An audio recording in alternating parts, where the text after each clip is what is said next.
মুরলির তারিখ 24শে সেপ্টেম্বর 2024। ওম শান্তি।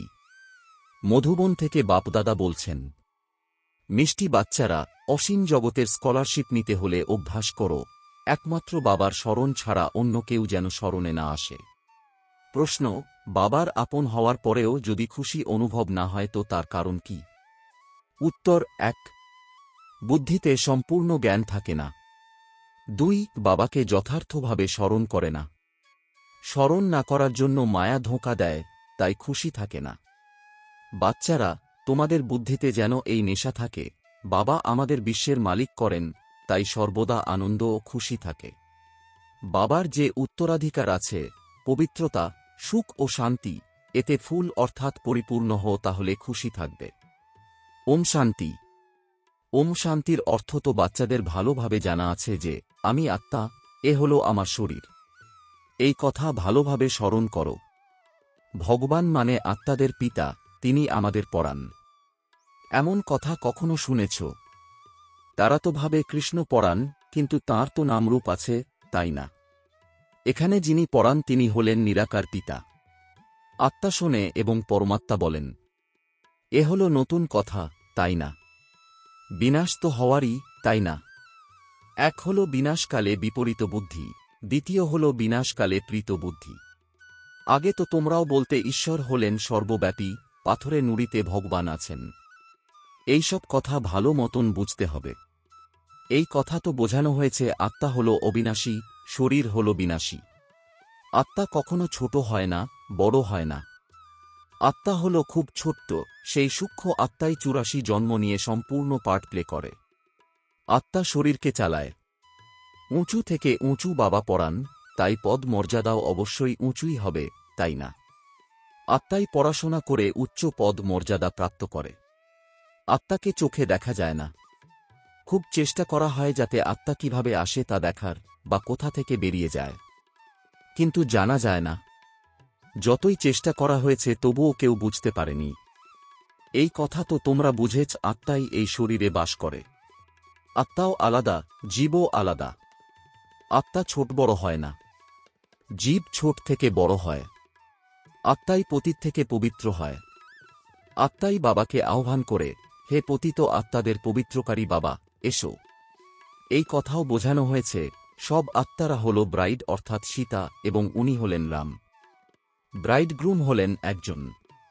তারা আবার সবাইকে ব্রাইড গ্রুম বলে দেয়। এবারে ব্রাইড গ্রুম সকলের মধ্যে প্রবেশ করবে, এমন তো হতে পারে না। বুদ্ধিতে এই উল্টো জ্ঞান থাকার দরুন নিচে নেমে এসেছে, কারণ গ্লানি বা নিন্দে করেছে, পাপ করেছে, সম্মান হনন করেছে। বাবার অতিরিক্ত গ্লানি করেছে। সন্তান কখনো পিতার গ্লানি করবে নাকি? কিন্তু আজকাল বাচ্চারা খারাপ হয়, বাবারও গ্লানি করে থাকে। ইনি তো হলেন অসীম জগতের পিতা। আত্মারাই অসীম জগতের পিতার নিন্দা করে, বাবা তুমি হলে কচ্ছমচ্ছ অবতার। কৃষ্ণেরও নিন্দা করেছে, রানীদের হরণ করেছে, এই করেছে সেই করেছে, মাখন চুরি করেছে। এবারে মাখন ইত্যাদি চুরি করার কি দরকার আছে? কতখানি তমপ্রধান বুদ্ধি হয়েছে। বাবা বলেন, আমি তোমাদের পবিত্র হওয়ার সহজ যুক্তি বলি। বাবা হলেন পতিতপাবন সর্বশক্তিমান অথরিটি। যেমন সাধু সন্ন্যাসী ইত্যাদি যারা আছেন, তাদের শাস্ত্রের অথরিটি বলা হয়। শঙ্করাচার্যকেও বেদশাস্ত্র ইত্যাদির অথরিটি বলা হবে, তার কত না আড়ম্বর রয়েছে। শিবাচার্যের তো কোনোরকম আড়ম্বর নেই, তাঁর সঙ্গে কোনো পল্টন অর্থাৎ লোক লস্কর নেই। ইনি তো বসে সকল বেদশাস্ত্রের সারতত্ত্ব বলে দেন। যদি শিব বাবা আড়ম্বর করবেন তাহলে তো সর্বপ্রথমে এনার অর্থাৎ ব্রহ্মা বাবার আড়ম্বর করা উচিত। কিন্তু না, বাবা বলেন, আমি তো বাচ্চাদের অর্থাৎ তোমাদের সার্ভেন্ট। বাবা এনার অর্থাৎ ব্রহ্মা বাবার মধ্যে প্রবেশ করে বোঝান যে বাচ্চারা, তোমরা পতিত হয়েছ। তোমরা পবিত্র হয়ে 84 জন্মের পরে পতিত হয়েছ। এদেরই হিস্ট্রিজিওগ্রাফি আবার রিপিট হবে। এনারাই 84 জন্ম ভোগ করছে। তারপরে এদেরই শতপ্রধান হওয়ার যুক্তি বলি। বাবাই হলেন সর্বশক্তিমান। ব্রহ্মা দ্বারা বেদশাস্ত্রের সারতত্ত্ব বোঝান। চিত্রে ব্রহ্মাকে শাস্ত্র সহ দেখানো হয়েছে, কিন্তু বাস্তবে শাস্ত্র ইত্যাদির ব্যাপার নেই। না বাবার কাছে শাস্ত্র আছে, না ব্রহ্মার কাছে আছে, না তোমাদের কাছে শাস্ত্র আছে। এই সত্য তোমাদের নিত্য নতুন কথা শোনান তিনি। এই কথা তো জানো যে সবই হল ভক্তি মার্গের শাস্ত্র। আমি কোনো শাস্ত্র থোড়াই শোনাই, আমি তো তোমাদের মুখ দিয়ে শোনাই। তোমাদের রাজযোগ শেখাই, যার নাম ভক্তি মার্গে গীতা রাখা হয়েছে। আমার কাছে বা তোমাদের কাছে কোনো গীতা ইত্যাদি আছে কি? এ তো হল পড়াশোনা। পড়াশোনায় অধ্যায়, শ্লোক ইত্যাদি হয় নাকি? বাচ্চারা, আমি তোমাদের পড়াই, হুবহু কল্প এমনভাবে পড়াব। কতখানি সহজ কথা বলি, নিজেকে আত্মা নিশ্চয় করো। এই শরীর তো মাটিতে মিশে যাবে। আত্মা হল অবিনাশী, শরীর তো ক্ষণে ক্ষণে শেষ হতে থাকে। আত্মা এক দেহ ত্যাগ করে অন্য দেহ ধারণ করে। বাবা বলেন, আমি তো একবারই আসি। শিবরাত্রিও পালন করা হয়। বাস্তবে হওয়া উচিত শিব জয়ন্তী, কিন্তু জয়ন্তী বললে মায়ের গর্ভ থেকে জন্ম নেওয়া হয়ে যায়, তাই শিব রাত্রি বলা হয়। দাপর কলিযুগের রাত্রিতে আমাকে খুঁজে বেড়ায়, বলে দেয় সর্বব্যাপী। তবে তো তোমাদের মধ্যেও আছে, তাহলে ধাক্কা কেন খাও? একদম দেবতা সম্প্রদায় থেকে অসুরী সম্প্রদায়ের হয়েছে। দেবতারা কখনো মদ্য পান করে কি? সেই আত্মারাই পতিত হয়ে মদ ইত্যাদি পান করে। বাবা বলেন, এখন এই পুরানো দুনিয়ার বিনাশ অবশ্যই হবে। পুরানো দুনিয়ায় আছে অনেক ধর্ম, নতুন দুনিয়ায় থাকে একটি ধর্ম। এক থেকে অনেক ধর্ম হয়েছে, পুনরায় এক ধর্ম নিশ্চয় হতে হবে। মানুষ তো বলে দেয় কলিযুগে এখন 40,000 বছর বাকি আছে, একেই বলা হয় ঘোর অন্ধকার। জ্ঞান সূর্য প্রকট হয়েছেন, ফলে অজ্ঞান অন্ধকার বিনাশ হবেই। মানুষ কত জ্ঞানহীন। বাবা জ্ঞান সূর্য, জ্ঞান সাগর আসেন তো তোমাদের ভক্তি মার্গের অজ্ঞানতা মিটে যায়। তোমরা বাবাকে স্মরণ করতে করতে পবিত্র হয়ে যাও, খাদ বেরিয়ে যায়। এ হল যোগ অগ্নি। কাম অগ্নি কালো করে দেয়। যোগ অগ্নি অর্থাৎ শিব বাবার স্মরণ সুন্দর বানিয়ে দেয়। কৃষ্ণের নামও রাখা হয় শ্যামসুন্দর, কিন্তু অর্থ কি আর বোঝে? বাবা এসে অর্থ বুঝিয়ে দেন। সর্বপ্রথমে সত্যযুগে কত সুন্দর স্বরূপ থাকে। আত্মা পবিত্র সুন্দর হয় তো শরীরও পবিত্র সুন্দর ধারণ করে। সেখানে ধন সম্পদ সবকিছুই নতুন থাকে। নতুন পৃথিবী আবার পুরানো হয়। এখন এই পুরানো দুনিয়ার বিনাশ অবশ্যই হবে। খুব আয়োজন করা হচ্ছে। ভারতবাসী এত বোঝে না, যতটা বোঝে যে আমরা নিজেদের কুলের বিনাশ করছি। কেউ প্রেরিত করছে। বিজ্ঞানের দ্বারা আমরা নিজেদের বিনাশ টেনে আনছি। এই কথাও বুঝেছে যে খ্রাইস্টের 3000 বছর পূর্বে প্যারাডাইস ছিল। এই গডগডেজদের অর্থাৎ দেবদেবীর রাজ্য ছিল। ভারতই প্রাচীন ছিল। এই রাজযোগের দ্বারা লক্ষ্মীনারায়ণ এমন স্বরূপে পরিণত হয়েছিলেন। সেই রাজযোগ আবার বাবাই শেখাতে পারেন, সন্ন্যাসীরা শেখাতে পারে না। আজকাল কত ঠকবাজি চলছে। বাইরে গিয়ে বলে আমরা ভারতের প্রাচীন যোগের শিক্ষা দিয়ে থাকি, আর তারপরে বলে ডিম খাও, মদ্যপান ইত্যাদি করো, যা ইচ্ছে তাই করো। এবারে তারা রাজযোগের শিক্ষা দেবে কিভাবে? মানুষকে দেবতায় পরিণত করবে কিভাবে? বাবা বোঝান আত্মা কতখানি উচ্চ স্বরূপধারী হয়, পরে পুনর্জন্ম নিতে নিতে শতপ্রধান থেকে তমপ্রধান হয়ে যায়। এখন তোমরা আবার স্বর্গের স্থাপনা করছ। সেখানে দ্বিতীয় কোনো ধর্ম থাকেই না। এখন বাবা বলেন নরকের বিনাশ তো অবশ্যই হবে। এখানে যারা এসেছে তারা আবার স্বর্গেও নিশ্চয়ই আসবে। শিব বাবার কথা একটু শুনে নিলেও স্বর্গে অবশ্যই আসবে। তারপরে যত পড়া করবে, বাবাকে যত স্মরণ করবে, ততই উঁচু পদ প্রাপ্ত করবে। এখন বিনাশকাল তো হল সবার জন্যই। বিনাশকালে প্রীত বুদ্ধি যারা আছে, বাবা ব্যতীত কাউকে স্মরণ করে না, তারাই উঁচু পদের অধিকারী হয়। একেই বলা হয় অসীম জগতের স্কলারশিপ, এতেই তো রেস করা উচিত। এ হল ঈশ্বরীয় লটারি। এক হল স্মরণ, দ্বিতীয়ত দৈবী গুণ ধারণ করতে হবে, এবং রাজারানী হতে গেলে প্রজা তো বানাতেই হবে। কেউ অনেক প্রজা বানায়, কেউ কম। প্রজা তৈরি হয় সার্ভিস দ্বারা। মিউজিয়াম, প্রদর্শনী ইত্যাদিতে অসংখ্য প্রজা তৈরি হয়। এই সময় তোমরা পড়ছ, তারপরে সূর্যবংশী, চন্দ্রবংশী কুলে চলে যাবে। এ হল তোমরা ব্রাহ্মণ, ব্রাহ্মণদের কুল। বাবা ব্রাহ্মণ কুল অ্যাডপ্ট করে তাদের পড়ান।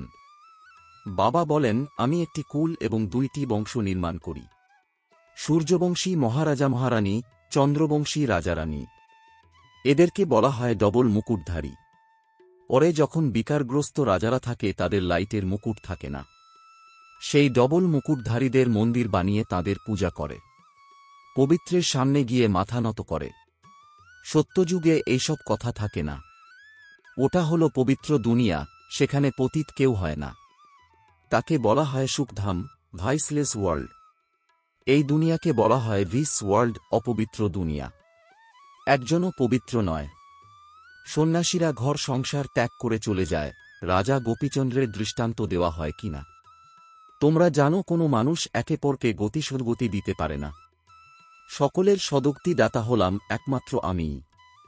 আমি এসে সবাইকে পবিত্র করি। এক তো পবিত্র হয়ে শান্তিধাম যাবে এবং দ্বিতীয় পবিত্র হয়ে সুখধাম আসবে। এটা হল অপবিত্র দুঃখধাম। সত্যযুগে অসুখ বিসুখ ইত্যাদি কিছুই হয় না। তোমরা সেই সুখধামের মালিক ছিলে, তারপরে রাবণ রাজ্যে দুঃখধামের মালিক হয়েছে। বাবা বলেন, কল্পকল্প তোমরা আমার শ্রীমত অনুসারে স্বর্গ স্থাপন কর, নতুন দুনিয়ায় রাজ্য প্রাপ্ত কর, তারপরে পতিত নরকবাসী হও।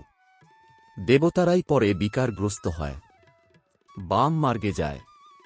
মিষ্টি মিষ্টি বাচ্চাদেরকে বাবা এসে পরিচয় দিয়েছেন যে আমি একবারই পুরুষোত্তম সঙ্গম যুগে আসি।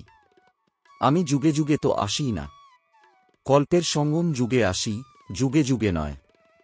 কল্পের সঙ্গমে কেন আসি? কারণ নরককে স্বর্গে পরিণত করি। প্রতি 5000 বছর পরে আসি। অনেক বাচ্চারা লেখে, বাবা, আমাদের খুশির অনুভূতি স্থির থাকে না, উল্লাস অনুভব হয় না। আরে বাবা তোমাদের বিশ্বের মালিক করেন, এমন পিতাকে স্মরণ করে তোমাদের খুশির অনুভূতি হয় না। তোমরা সম্পূর্ণরূপে স্মরণ করো না, তাই খুশিও স্থির থাকে না। স্বামীকে স্মরণ করে খুশি অনুভব হয়, যে পতিতে পরিণত করে, এবং বাবা, যিনি ডবল মুকুটধারী বানান, তাকে স্মরণ করে খুশি অনুভব হয় না। বাবার সন্তান হওয়া সত্ত্বেও বলো যে খুশি থাকে না। বুদ্ধিতে সম্পূর্ণ জ্ঞান নেই।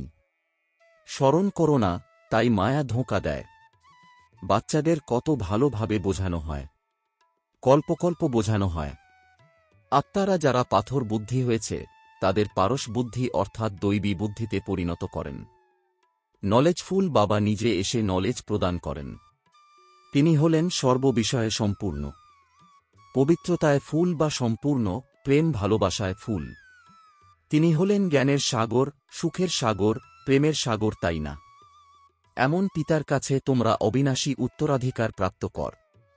এমন হতেই তোমরা আসো। বাকি ঐসব সৎসঙ্গ ইত্যাদি সবই হল ভক্তি মার্গের। তাতে মুখ্য উদ্দেশ্য কিছুই নেই। একেই তো গীতা পাঠশালা বলা হয়, বেদ পাঠশালা নয়। গীতার দ্বারা নর থেকে নারায়ণ হও। নিশ্চয়ই বাবা বানাবেন, তাই না? মানুষ মানুষকে দেবতা করতে পারে না। বাবা বারবার বাচ্চাদেরকে বোঝান, বাচ্চারা, নিজেকে আত্মা নিশ্চয় করো। তোমরা কেউ দেহ নও। আত্মা বলে আমি এক দেহ ত্যাগ করে অন্য দেহ ধারণ করি। আচ্ছা, মিষ্টি মিষ্টি প্রশিক্ষার্থী বাচ্চাদের মাতাপিতা বাপদাদার স্মরণসহ স্নেহসুমন আর সুপ্রভাত। আত্মিক পিতার আত্মিক বাচ্চাদেরকে জানাচ্ছি নমস্কার। ধারণার জন্যে মুখ্য সার: 1. যেমন শিব বাবার কোনো আড়ম্বর নেই, সার্ভেন্ট হয়ে বাচ্চাদেরকে পড়াতে এসেছেন, সেই রকম বাবার সম অথরিটি হওয়া সত্ত্বেও নিরহংকারী হয়ে থাকতে হবে। পবিত্র হয়ে পবিত্র করার সেবা করতে হবে। 2. বিনাশকালের সময় ঈশ্বরীয় লটারি প্রাপ্ত করার জন্য কৃত বুদ্ধি হয়ে স্মরণে থাকার বা দৈবী গুণ ধারণ করার রেস করতে হবে। বরদান: শুদ্ধ সংকল্পের ঘেরাটোপের দ্বারা সেফটির অনুভব করে এবং অন্যদেরকে করিয়ে শক্তিশালী আত্মা ভব। এর বিস্তার: শক্তিশালী আত্মা হল সে, যে দৃতার শক্তির দ্বারা সেকেন্ডেরও কম সময়ে ব্যর্থকে সমাপ্ত করতে পারে। শুদ্ধ সংকল্পের শক্তিকে চিনে নাও। একটা শুদ্ধ বা শক্তিশালী সংকল্প অনেক চমৎকার দেখাতে পারে। কেবল যে কেন দৃঢ় সংকল্প করো, দৃতাই সফলতাকে নিয়ে আসবে। সকলের জন্য শুদ্ধ সংকল্পের বন্ধন, ঘেরাটোপ এমনভাবে তৈরি করো যে যদি কেউ একটু দুর্বলও থাকে, তার জন্য এই ঘেরাটোপ এক ছত্রছায়া হয়ে যাবে, সেফটির সাধন বা দুর্গ হয়ে যাবে। স্লোগান: সবথেকে শ্রেষ্ঠ ভাগ্য হল তার, যে ডাইরেক্ট ভগবানের দ্বারা পালনা, পড়া আর শ্রেষ্ঠ জীবনের শ্রীমত প্রাপ্ত করেছে। ওম শান্তি।